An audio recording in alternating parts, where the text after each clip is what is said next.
The Lighthouse That Listened. Chapter 1. The Village Above the Sea. There was a village that floated above the sea. Not beside it. Not along its shore. It floated. The houses were built on broad wooden platforms, tied together with thick ropes and soft lantern lines. When the tide rose, the whole village rose with it, bobbing gently. When the tide fell, the village settled lower, the ropes creaking in a soft, familiar chorus. In the very center of this drifting place stood a lighthouse. It did not sit on rock, the way most lighthouses did. It stood on its own wide raft, anchored by chains that disappeared into the deep water below. At night, its light shone in a slow, steady circle, guiding fishing boats and wandering travelers. But that was not the most unusual thing about it. The lighthouse could hear. Not just waves, not just gulls. It could hear thoughts, soft ones, faint ones, especially the ones that people never said out loud. At the base of that listening lighthouse lived a girl named Maren. She had grown up in the floating village, where you learned to walk with your knees slightly bent, ready for the gentle sway. Her hair was the color of sea glass, somewhere between brown and green. And her eyes carried the same quiet curiosity as the water beneath her feet. Maren had always felt a little out of step with the village. Not unhappy, not lonely, just tuned to a slightly different rhythm, as if her heart was listening to a song no one else could hear. Every night, after the lanterns were lit and the fishermen's boats had settled in their moorings, Maren climbed the spiraling stairs of the lighthouse to sit just below the lantern room. She did not know that the lighthouse could hear her thoughts.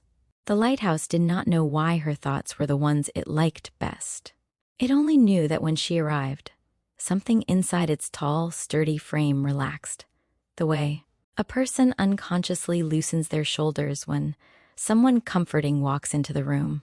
That evening, the sky was painted with streaks of rose and silver. The sea was calm, with only the small, regular swells of distant wind. Maren climbed the steps as she always did, one hand on the railing worn smooth by years of passing palms. She reached her favorite spot, a little landing just below the topmost level, and sat down with her back against the curved stone wall. It was a long day, she thought. Too quietly for her own lips, but not too quietly for the lighthouse. But we made it through. The lighthouse listened, and far above, in its lantern room, the light turned with its usual slow patience, as if nodding in agreement. Chapter 2. The Secret the Lighthouse Kept. The lighthouse did not hear thoughts the way a person hears words. It felt them as small waves of feeling, patterns of warmth and color. The thoughts of most villagers passed by like distant ships, practical, solid things, fish counts and rope repairs, recipes and weather, snatches of half-sung songs. All of it blended into a pleasant background hum. Maren's thoughts were different. They arrived gently, carefully, as if she were placing seashells in a line along a windowsill. I hope Father's nets are full tonight, she thought. Not because of the coins, just so he smiles when he comes home. I wonder what it feels like to follow the light all the way out into the dark and not be afraid. I wish. Sometimes the thoughts trailed off before they finished. The lighthouse leaned into those most of all, curious and patient. Tonight, Maren tilted her head back against the wall and let her eyes drift half-closed. If anyone had passed her on the stairs, they would have thought she was dozing. But inside, where her thoughts moved like slow fish through clear water, she was very much awake. I think you can hear me, she thought suddenly, sending the idea out in a quiet, cautious way. I don't know why I think that. I just do. The lighthouse stilled. Its old stones felt suddenly new. Somewhere in its height, beams and bolts seemed to listen closer. Maren smiled a little, though no one was there to see it. "If you can hear me," she thought, "I want you to know that I am glad you are here. I know you do important things for the boats, but you do something for us too. When your light is on, it feels like we are never completely alone." The lighthouse did not have a mouth to speak with. It did not have arms to reach out and thank her. It had only its light and its steady presence. So it did the one thing it could.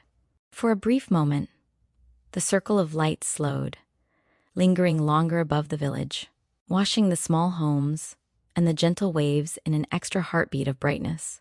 Maren's eyes opened fully. She noticed a soft warmth grew in her chest, a feeling that something had answered, even if no words had been spoken. "Well then," she thought calmly, "we understand each other a little." She stayed there until the sky darkened into deep blue and the first stars began to prick through. Then she rose, brushed her hands on her simple skirt, and made her way back down to the platform that led to her family's house. The lighthouse watched her go, its light turning, turning, turning. It had just discovered a secret. It was not only listening anymore, it was being heard. Chapter 3. A Wish That Drifts. Days in the floating village were gentle and repetitive in a way that comforted some and frustrated others. Maren lived in a space somewhere between those two feelings. In the morning, she helped her father mend nets and polish the brass fittings on the boat. She braided ropes and checked lantern wicks. She sorted shells and stones from the catch bucket so the fish could go to market. She did the work well. Her hands knew what to do.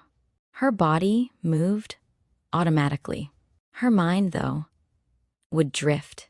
She wondered what lay beyond the curve of the sea, beyond the faint line where water kissed sky. She imagined cities that did not float, but stood anchored in one place, roads that did not move, towers that touched clouds instead of waves. But every time she imagined going far away, she also felt a soft ache at the thought of leaving the lighthouse behind. "That is the puzzle," she thought one afternoon as she sat cross-legged on the warm planks outside their house. "I want to go out there, but I want to be here too." That night, when the work was done and the village glowed with lanterns strung between houses like low-hanging stars, Maren climbed the lighthouse steps again. By now, the lighthouse expected her. If a building could feel anticipation, it did. Maren settled into her familiar spot. "I'm going to try something," she thought inwardly, the way someone might speak softly to a friend before asking a delicate question. "I don't know if it will work." She closed her eyes. In her mind, she pictured the sea spread out in all directions, silver under the light of the moon. She pictured a small boat gliding lazily across it, rocking in a slow, predictable rhythm. "I wish," she thought carefully, "for a way to go and see more of this world without losing the feeling I have when I sit here with you. A way to travel and still feel that I am home." The lighthouse felt her wish, like a warm, steady tide flowing against its base.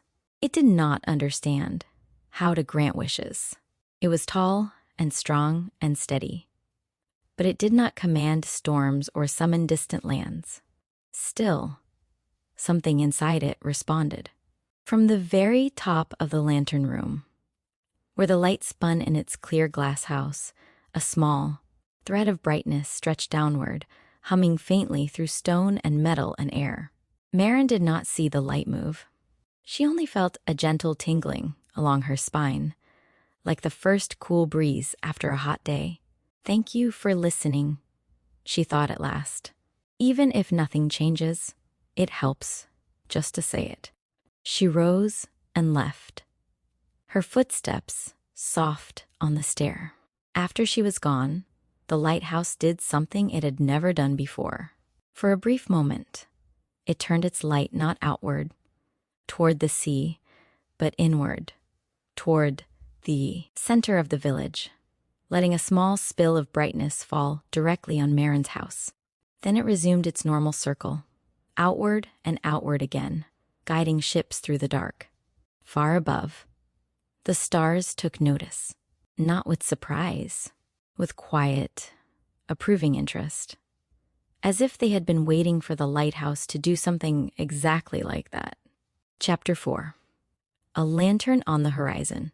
The change, when it came, was small enough that no one in the village commented on it at first.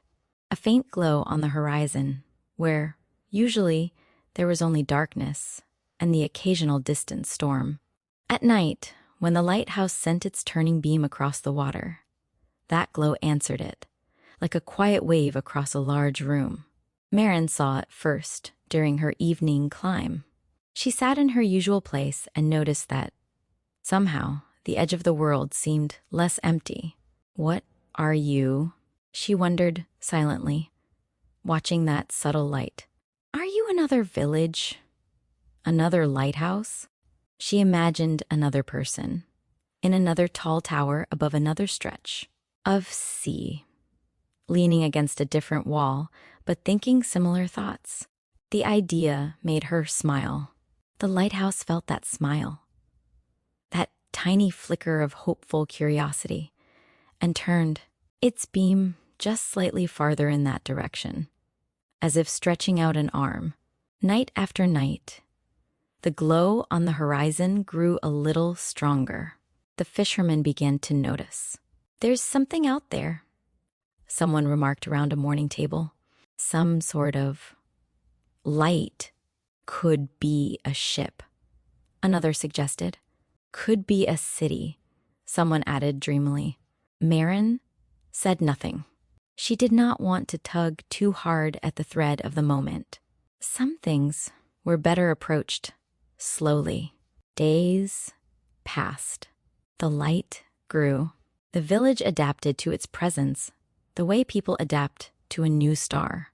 It was simply there, unexpected but not unwelcome. Then, one particularly clear evening, Maren climbed the lighthouse steps and found something waiting for her.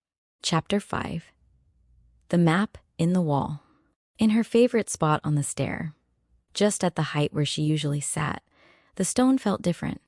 Maren reached out, running her fingers over the curve of the wall. The surface was no longer smooth. A faint pattern had risen there, lines and tiny shapes that had never been there before. She leaned closer. It was a map, not of roads or fields, not of cities or borders. It showed water, swirling patterns for currents, dotted lines for paths, small circles for floating villages, and there, a tiny symbol shaped like a tower, marked clearly at the center, her lighthouse. She followed the etched lines with her fingertip, tracing out across the sea. They led to another small symbol, another tower, on another circle of wood and light. The glow she had been seeing on the horizon. Her heart picked up its pace, not with fear, but with a sense of something unfolding exactly when it was meant to. "So you are answering," she thought to the lighthouse, her hand resting on the map. "You are showing me the way."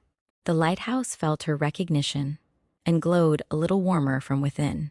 Maren understood, with a quiet certainty that needed no louder confirmation, that the map was for her, that it could be memorized and followed, that she did not have to choose between home and discovery after all. She could go and return. She could see more of the world and still belong to this place, to this tower that listened. In the weeks that followed, she traced that map so often that she could see it behind her eyelids when she closed her eyes. Her father noticed her faraway gaze and her fingers absent-mindedly making lines in the air. "You're ready to travel, aren't you?" he said one evening as they repaired a net together. Maren hesitated, then nodded. "I am. But I don't want to leave forever." "You won't," he replied simply, with the kind of certainty that comes from knowing someone's heart better than they think you do. The sea always brings back what belongs to it. He looked up at the lighthouse, its light circling patiently. "And that tower is as stubborn as you are. I doubt it would let you disappear." Maren laughed softly. Above them, the lighthouse brightened by a fraction of a fraction, almost like a pleased exhale. Chapter 6. Somewhere gentle. The day she left, the sea was unusually calm, as if it had decided to make things easier. The whole village gathered to help. Ropes were checked, sails folded and refolded, provisions packed, lanterns polished until they shone like small second moons. Maren stepped into the small boat that had been hers in childhood, now sturdier and fitted for longer journeys. At the bow, carefully fastened, hung a tiny replica of the lighthouse lantern, a gift from the village metalworker. "For comfort," he said, "and for stubborn light." She smiled and bowed her head in thanks. Her father placed a hand on her shoulder. He did not make speeches or offer dramatic words. He simply said, "We'll be here." And that was enough. Maren looked up at the lighthouse. "Thank you," she thought, directing the words as clearly as she could. "For listening, for guiding, for making room in me for both longing and belonging." The lighthouse absorbed her gratitude, her courage, her steady calm. In its tall, silent way, it held all of it. For the first time, it flickered its light twice in quick succession. A farewell, a blessing, a promise. Then Maren pushed away from the platform. The boat drifted, then caught the rhythm of the sea, moving out along the path the map in the wall had shown her. Behind her, the floating village grew smaller. Lanterns became pinpricks. Voices faded into the wind. Yet she did not feel far from home. The lighthouse beam still brushed the back of her boat at each turn, as if reminding her that she was still inside its circle. Hours slipped by, soft and unhurried. Eventually, ahead of her, a new glow rose from the water. Another village, another tower, another light that listened, perhaps, in its own way. Maren smiled, her heart opening a little wider. She was not leaving home. She was letting it expand. Chapter 7. The story that comes back. Maren would return. Of course. She would come back with stories of other floating villages, other lighthouses, other people who felt out of step but found their own rhythm. She would bring shells from distant shores and recipes she had learned, and songs she had heard sung under unfamiliar stars. When she did, the lighthouse would be waiting. It would listen as she climbed the steps again, older in ways that did not show on her face, but shone softly in her eyes. It would feel her stories the way it had once felt her wishes and her quiet worries. And on nights when the sea was calm and the village sank deeply into sleep, a person lying in their bed would feel it without knowing why. A gentle certainty that somewhere above them, a light was listening, turning slow circles through the dark, keeping watch. They would relax a little more. Their breath would deepen. Their thoughts would soften, just as yours are softening now. Because this story, like the light of the lighthouse, is not trying to rush you anywhere. It is simply keeping you company, the way Maren kept the tower company, the way the tower kept the village company. You do not have to travel tonight. You do not have to solve anything. You do not have to choose between longing and belonging. You are already inside the circle of a light that listens.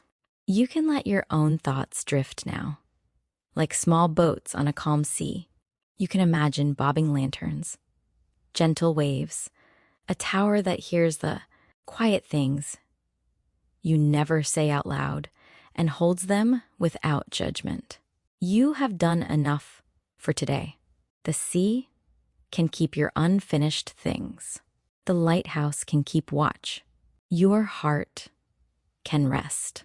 And as the last pages of this small bedtime book fold gently in on themselves, you are free to let go, to float, to drift, somewhere gentle,